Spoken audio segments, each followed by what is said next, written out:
E aí pessoal, tudo bem? Bom, no vídeo de hoje a gente vai falar aqui sobre essa notícia que saiu recentemente. O futuro do tratamento contra o câncer pode estar no tomate e na batata, né? Entenda. Então a gente sempre fala aqui de alimentação, estou sempre trazendo notícias também sobre alimentos e alimentação. Então a gente vai falar um pouquinho sobre isso também. E aí, será que realmente o tomate e a batata podem ajudar no tratamento do câncer?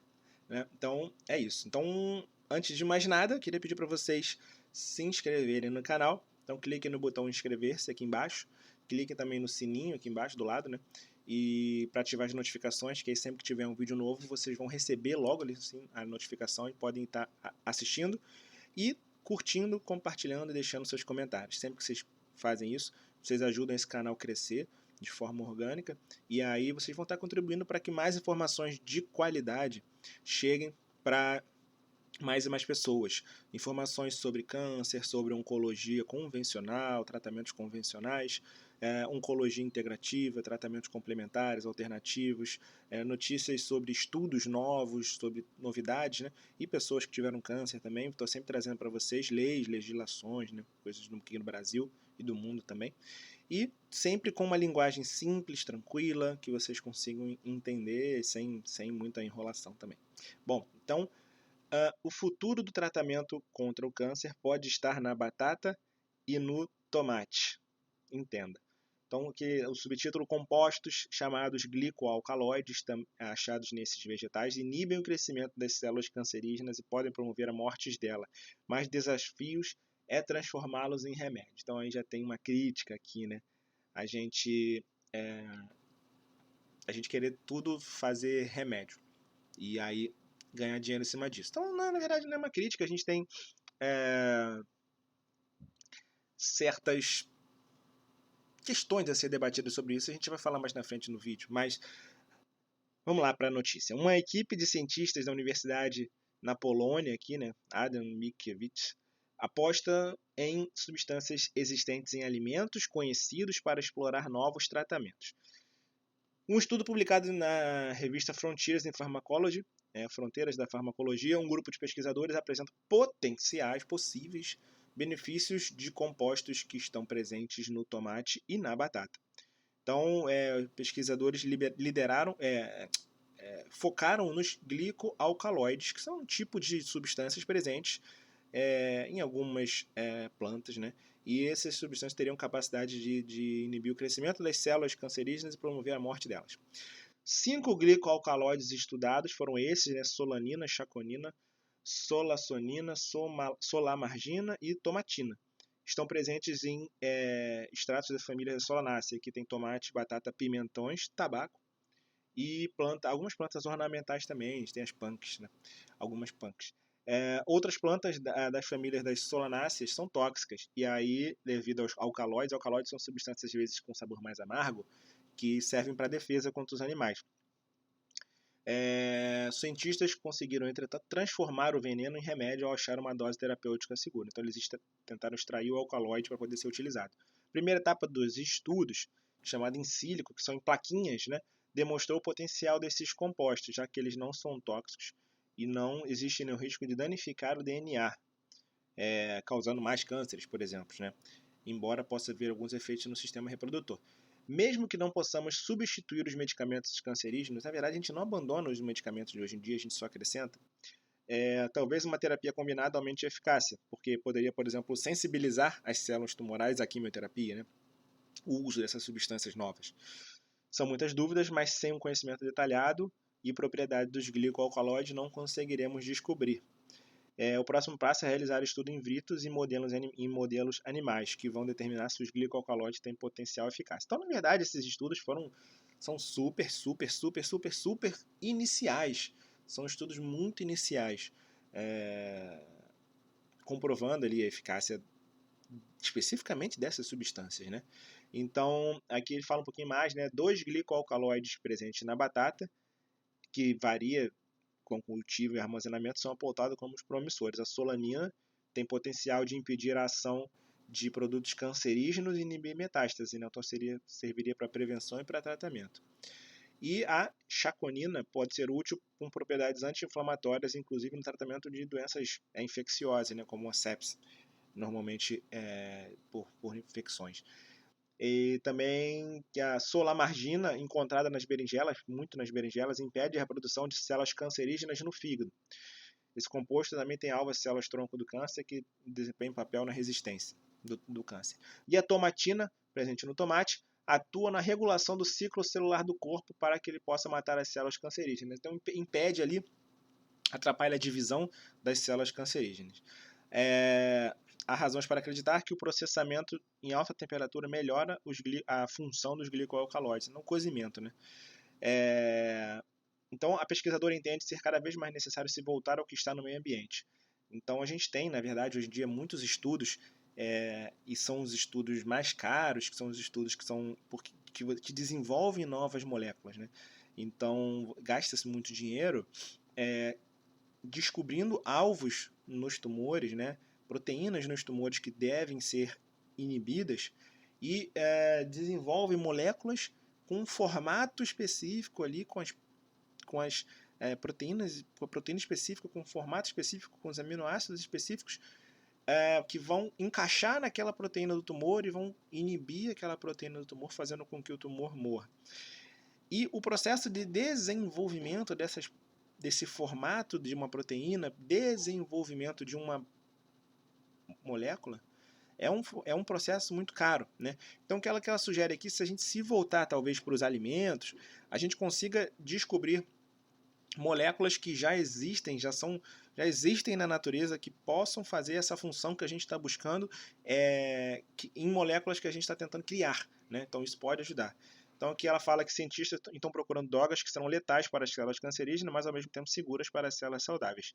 Não é fácil, apesar dos avanços da medicina e desenvolvimento de técnicas modernas. Por isso, vale a pena voltar para as plantas medicinais que foram usadas anos atrás para tratamento de várias doenças. Acredito que vale a pena reexaminar suas propriedades. Então, assim, a gente falando um pouquinho aqui sobre essas substâncias, né, esses alimentos, né, a gente fala-se muito do tomate, principalmente, né? A batata nem tanto, mas o tomate, né? O tomate ele tem substâncias saudáveis, por exemplo, são os carotenoides, entre eles o licopeno, que é o principal. A gente tem vários estudos que mostram que o licopeno é um carotenoide que ele pode ajudar bastante no combate ao câncer, inibindo o câncer, e também serve como...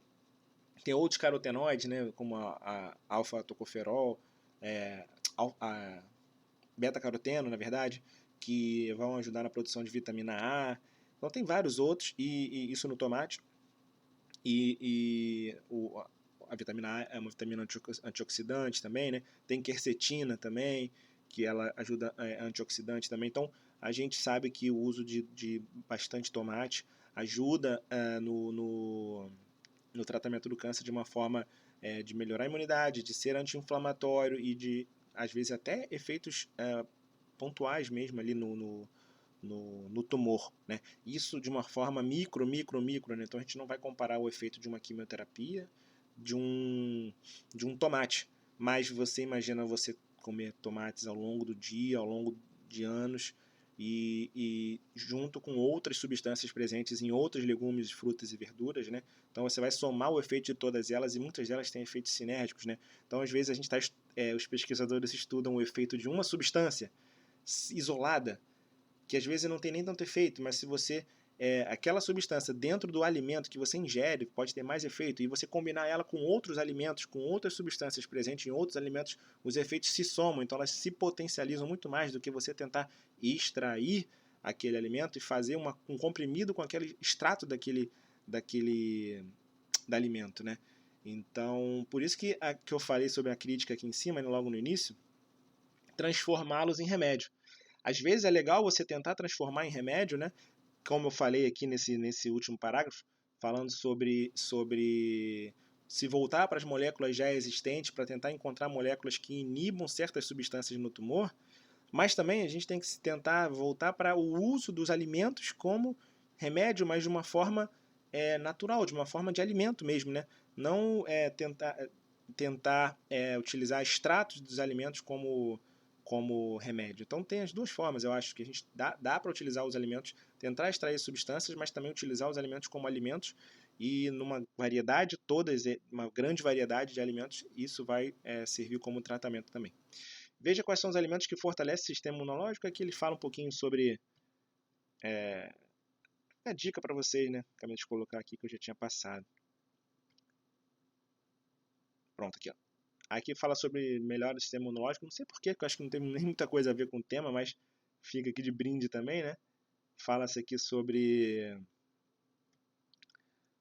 zinco, né? E o zinco é muito comum em sementes de girassol e abóbora e carnes, de uma maneira geral. Vitamina C, né? Vitamina C é muito boa também para o sistema imunológico, mas de preferência de fontes naturais, né? Frutas cítricas, aí a gente tem limão, a toranja é ruim, né? Porque ela pode interferir com medicamentos, mas limão, laranja, a gente tem também no caju, temos no maracujá, tá? Acerola. Aqui a gente fala vitamina A, né? E a vitamina A ela vem dos carotenoides, então os carotenoides se transformam em vitamina A, então carotenoides, substâncias vermelhas alaranjadas, né? Então alimentos que tem ali abóbora, cenoura, laranja, folhas verdes também tem um pouco. E aqui ele fala também que continua falando aqui das folhas verdes, enfim. E fibras é importante para a imunidade porque a gente tem que ter um intestino saudável. O nosso maior órgão imune é o nosso intestino, então se a gente tem um intestino ruim, a gente vai ter nosso sistema imunológico sempre tentando combater agressões do intestino, a gente não consegue combater agressões em outras partes do corpo direito, tá? Então, fibras é muito boa para ajudar no regularidade do intestino, melhorar, beneficiar as bactérias intestinais saudáveis, né? A microbiota intestinal saudável. Gengibre ele tem funções realmente bactericidas, fungicidas, melhora enjoos. Então o gengibre é ótimo assim para muitas coisas. A gente deveria utilizar gengibre todo dia. E folhas verdes escuras, a gente já falou aqui, vitaminas do complexo B, né, que tem presente nas carnes também, e nas folhas verdes escuras tem levedo de cerveja também, não é cerveja, mas um levedo, né, que é um pozinho. Também tem muitas vitaminas do complexo B que são ótimas para o sistema imunológico, para o sistema de detoxificação do fígado, então são muito importantes. E aqui eu acho que acabou, mas é isso. Então, a gente pode utilizar os alimentos como alimentos e como remédios sob a forma de alimentos, e a indústria pode utilizar eles como forma de descobrir novas moléculas que podem combater o câncer. Então a gente pode fazer a nossa parte também e a indústria fazer a parte dela também, certo? O que vocês acharam dessa notícia? Coloque aí nos comentários. Vocês acham realmente que vão conseguir pesquisar, né? Na questão não é que a indústria não quer pesquisar porque não vai conseguir. Não, se elas conseguirem extrair essa substância, melhorar essa substância e patentear essa substância, a indústria vai ganhar o dinheiro dela. E a gente, comendo os alimentos, vai economizar o nosso dinheiro. Então a gente pode fazer a nossa parte. E se criar um medicamento novo a partir de um alimento, vai ser ótimo também, porque talvez vai ser mais barato o desenvolvimento dessa nova molécula, né? Então não é de todo ruim. O que vocês acharam disso aí? Coloquem nos comentários. E a gente se vê então no próximo vídeo.